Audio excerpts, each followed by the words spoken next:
My question to you is there anything left to bomb Gaza?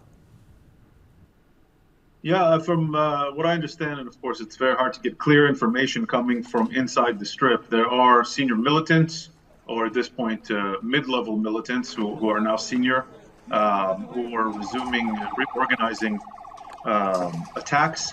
We had, of course, senior political officials that were targeted, and Hamas has taken advantage, as was expected, of this ceasefire period to resume reconstructing its terror and military infrastructure in the Strip.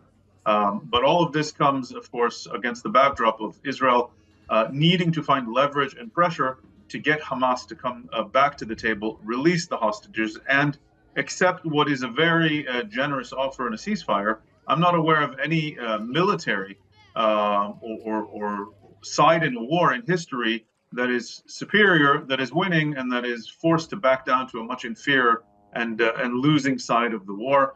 I think it's absolutely ridiculous that that Hamas continues this war. It hides behind civilians, and Israel gets the brunt of international criticism when it seeks to get back its hostages and extend the ceasefire. Okay. Itai, the same question to you. Is it correct that Hamas was trying to regroup and Hamas was trying to regroup for of some sort of attack which Israel was trying to preempt? Or is this a message sent by Israel that you have to actually stick to the ceasefire schedule?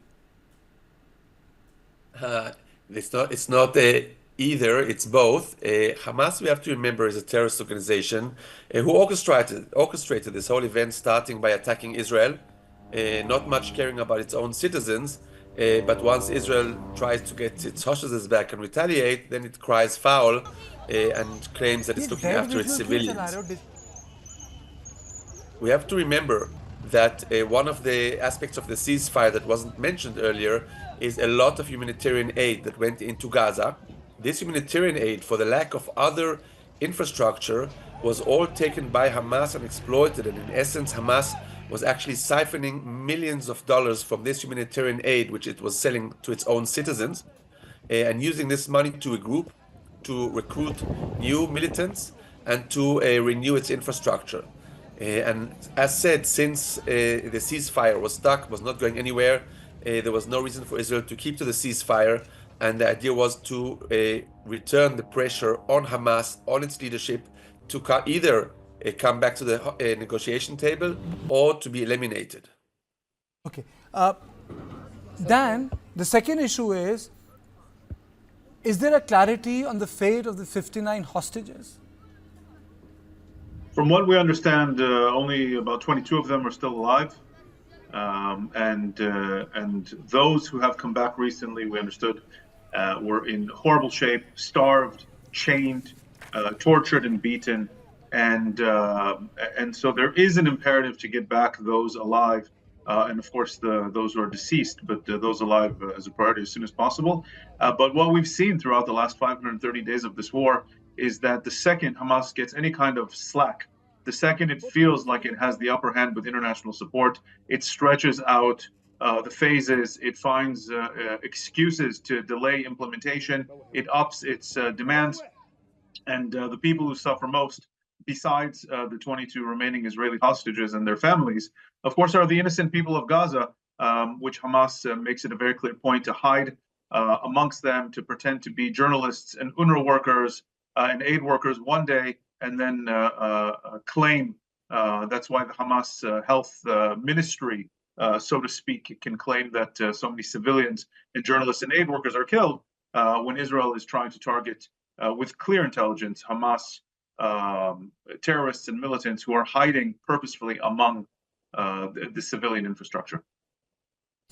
Itai, do you still believe that the civilian and the military infrastructure is still intermeshed in Gaza, despite such heavy bombing, strong military operation, door to door, when the top rung of the Hamas has been entirely obliterated in the Gaza Strip? Do you think that intermeshing is still possible there in the Gaza Strip?